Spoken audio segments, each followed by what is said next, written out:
If you decide that recording macros is a tool you will use frequently in the future, then this lesson is an important one for you, as we will discuss how to record and save macros that can be used in multiple workbooks, not just in one file, but in multiple files.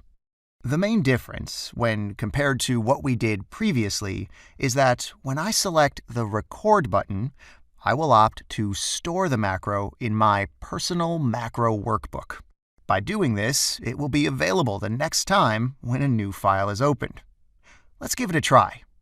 I'll redo the same type of initial formatting we did previously.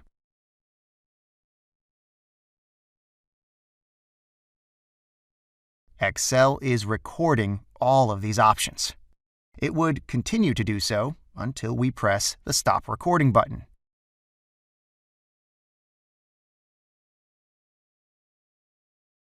OK, I'll press Stop, and we'll run the macro on a new sheet. Fine, it works. Let's close this file and open up a new one.